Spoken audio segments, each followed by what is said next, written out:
Paging Dr. Gary C. Please proceed to the geriatrics department. Emergency! Emergency! Paging Dr. C! Emergency! Emergency! Hello po sa inyong lahat. Nanonood po kayo ng Gabay sa Kalusugan. Ito po si Dr. Gary C. Ang pag-uusapan po natin ay ang mahiwagang bawang. Well, marami ako naririnig sa mga pasyente ko. Doc, ngumata ako ng bawang kasi masakit bato ko, baka hina-high blood ako. Pagdating sa clinic, amoy bawang. Ang pag-uusapan natin, meron bang scientific basis yan? Tama po ba yan? Nakakatulong ba talaga bumaba ng blood pressure ang bawang? Eto na po, hindi na tayo magpapatumpik-tumpik. Bilisan natin ha? Okay, ano yung 10 masasabing health benefits ng pagkain ng bawang? Inuulit ko pagkain ng bawang. Kasi po ang bawang noong unang panahon ginagamit nga ito ng mga sundalo. Kung sila'y natamaan daw ng bala, dikdikin mo yung bawang at ilagay mo dun sa sugat para daw antibiotics.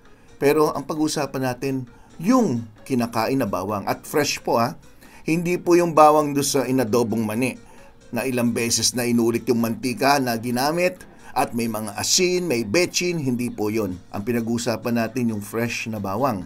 Sa katunayan, pag ang bawang ay niluto nyo at medyo napatagal ang luto nyo, baka yung health benefits ng bawang wala na po. Mas maganda po ito sa raw. O kaya, kung nagluluto po kayo, huli nyo pong isahog yung bawang para hindi siya lutong-luto at maski paano, meron pa siyang taglay na health benefits. Okay? So, yung top 10 health benefits ng bawang, base po to sa mga pag-aaral na. Number 1, ang bawang ay may taglay na medicinal properties. Uy, medicinal. Sasabihin na naman, food supplement lang yan, pagkain. Bakit medicinal? Mas marunong pa kayo. Kasi nalaman na yung mga pagkain doon ginagamit as medicine nung araw.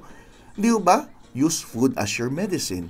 So, wag na natin kontrahin yung mga pag-aaral na ginawa at yung mga ninuno natin.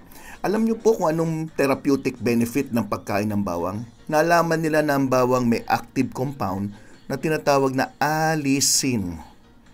Alisin. Parang alisin mo, no? Alisin. Ito yung nagbibigay ng medyo masangsang na amoy sa bawang kasi yan po yung tinatawag na sulfur-containing compound na nagbibigay ng mabantot o masangsang na amoy sa bawang. Okay. Pero inuulit ko, itong alisin na to, pag niluto nyo ng linuto yung bawang, halimbawa, meron ako narinig, crispy bawang, yung mga nabibili sa botelya, wala na pong benefit yon. Wala na po yan na kontra sa high blood o sa kolesterol. Tandaan nyo Number 2, natutulungan na mabawasan ng tsansa na magkaroon ng heart attack ang isang taong kumakain ng bawang na regular. Bakit? Base po sa maraming pag-aaral, sinasabi na ang bawang ay tumutulong ng ating platelets. Yung platelets, di ba, pag mababa, dinudugo, di ba? Kaya nga may dengue, mababa raw platelets. So, ang platelets ay tumutulong naman yan para mamuo ang ating dugo. So, ang bawang ay tumutulong na mabawasan ang sobrang pagiging madikit o pamumuo ng ating dugo. Lalo na, mag-imbak ito sa ating mga ugat. Sa ganung paraan, di mas maganda po ang daloy ng dugo, makaiwas po tayo sa mga problema sa puso. Di ba? Hindi lang puso, pati stroke. Number 3, ang bawang daw ay maaari makatulong na bumaba o gumanda ang inyong blood pressure. Abay, magtatanong naman yung pasyenteng, Dok, paano yan kung normal ang blood pressure ko? Kumain ako ng bawang. Baka bumagsak yung blood pressure ko. Hindi po. It helps regulate. Bakit? Nalamang na ang bawang ay nagpapababa ng blood pressure dahil sa ability ng bawang na magbumuka o tumulong na ma-widen, dilate ang ating blood vessel. Sa ganung paraan, mas mabilis po ang pagdaloy ng ating dugo at hindi nahihirapan ng puso na bumomba para tumaas ang inyong blood pressure.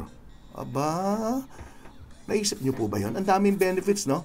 Number 4, tumutulong ang pagkain ng bawang dahil may laban din to sa tinatawag na cancer. May anti-cancer properties po ang bawang. Yung sulfur compound na sinasabi natin na alisin, yan po ay napag-aralan na meron siyang abilidad na ma-inhibit ang pagtubo ng cancer cell at binablock nito ang mga tumor o yung mga abnormal growth sa ating katawan. Number 5, may antimicrobial at antifungal properties din po ang bawang. Yan yung sinasabi ko kanina na nung unang panahon, nung hindi pa uso yung mga antibiotics, dinidikdik yung bawang at dinalagay sa sugat. Pero wag nyo na gawin ngayon yan dahil may nabibili ng mga antibiotics na napag-aralan na mas effective, di ba? So ang garlic ay long history na to na tumutulong laban sa infeksyon, laban sa virus, bacteria, pati sa fungi. Tinatawag nga ito na Russian penicillin. So halimbawa, napasama kayo sa isang contest, anong gulay na tinatawag na Russian penicillin? Garlic, onion, tomato at iba pa. Ang sagot, garlic. Ayan binigyan ko na kayo ng tip So, tumutulong to dahil sa antibacterial property na to, kaya't kinilala to as Russian penicillin nung araw. Okay. At yan ay may kinalaman din doon sa sangkap na tinatawag na allicin. Number 6. Tumutulong din suportahan ang inyong bone health. So, healthy ang inyong bones. Hindi lang ang pagkain ng mga mayaman sa calcium, kundi pati bawang. Animal studies suggest that garlic may minimize bone loss. Yan yung pagkakaroon nyo ng osteoporosis. At ini-increase nito yung estrogen level sa mga babaeng daga. Siyempre, pinag-aralan to sa mga hayop na ginagamit naman natin sa tao. A study in postmenopausal women found that similar effect when a daily dose of dry garlic extract, which is fresh garlic extract, na mga 2 grams, ginamit ng isang tao o na-consume. More or less than 2 grams, mga, kung isang bulb, di ba? Kung sinabi yung bulb, isang piraso, no? Nung bawang.